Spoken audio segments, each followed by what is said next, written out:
साल 2021 के दिसंबर में इसी घर से अचानक एक लड़का बाहर आता है, मगर उसके हाथ में जो था उसे देखकर हर कोई दंग रह जाता है, क्योंकि उसने अपने हाथ में अपनी ही बहन का कटा हुआ सर पकड़ रखा था।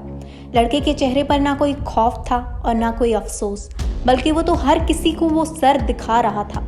यहाँ तक कि कटे सर को बालों से पकड़कर उसके साथ सेल्फी लेकर अपने दोस्तों को व्हाट्सएप पर भेज रहा था। 2021 के दिसंबर की एक आम दोपहर थी। औरंगाबाद के लाड गांव में कीर्ति थोरे अपने सास और ससुर के साथ घर के पास के एक खेत में काम कर रही थी। करीब 12:30 के आसपास उसका भाई संकेत मोटे और उसकी माँ शोभाबाई मोटे कीर्ति से मिलने पहुंचे। जाहिर तौर पर कीर्ति उन्हें देखकर खुश होती है। इस खुशी की एक और वजह थी कि शादी के बाद पहली बार उसकी माँ के अलावा उससे कोई मिलने आया था। वो उनके लिए चाय बनाने रसोई में जाती है। उसका पति घर में सोया हुआ था, क्योंकि वो बीमार था और उसको लगा कि बहुत दिन बाद उसकी पत्नी से उसके घर वाले मिलने आए हैं तो उसे डिस्टर्ब नहीं करना चाहिए। मगर फिर अविनाश को रसोई से बर्तन गिरने की आवाजें आती हैं। जैसे ही वो रसोई में जाता है तो उसके पैरों तले जमीन खिसक जाती है। कीर्ति जमीन पर पड़ी हुई थी। उसका भाई एक धारदार हथियार से हैवान की तरह उसके सर को धड़ से अलग करने में लगा हुआ था। उसकी मां ने कीर्ति के पैरों को जोर से जकड़ा हुआ था।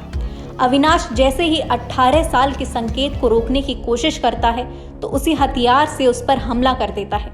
अविनाश अपनी जान बचाने के लिए बाहर भागता है, मगर कीर्ति के भाई के सर पर खून सवार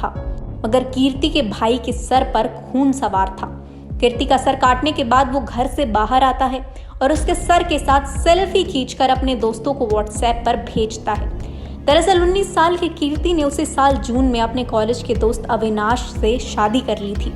दोनों ने अपने घर वालों को शादी के लिए मनाने की कोशिश की, क्योंकि दोनों की जाति भी एक थी, तो कीर्ति को लगा कि शादी में कोई किरकिरी नहीं आएगी। मगर कीर्ति के परिवार को उसका अपनी पसंद से शादी करना नामंजूर था। फिर भी 19 साल की कीर्ति और 21 साल का अविनाश शादी कर लेते हैं। कीर्ति के माँ बाप और भाई को इस बात पर बेहद गुस्सा था, मगर शादी के बाद सब सही चल रहा था। अविनाश कीर्ति को घर भी ले आया था और उसके माँ बाप ने भी कीर्ति को बतौर बहू अपना लिया था। दिसंबर आते आते कीर्ति 2 महीने की प्रेग्नेंट हो चुकी थी। उसने ये खुशी अपनी माँ के साथ बांटनी चाही। फिर नवंबर के आखिर में ही एक दिन सिर्फ कीर्ति की माँ उससे मिलने आती है। कीर्ति को एहसास होता है कि माँ की नाराजगी खत्म हो गई है, मगर कीर्ति को भनक नहीं थी कि माँ की नाराजगी खत्म नहीं हुई थी, बल्कि माँ के मन में उसके लिए जहर भरा हुआ था, जिसने न सिर्फ उसकी बल्कि उसके होने वाले बच्चे की भी जान ले ली। भाई ने बहन के सर को गांव वालों को दिखाने के बाद सरेंडर कर दिया। हत्या के दोनों आरोपियों को धारा 302 के तहत गिरफ्तार कर लिया गया।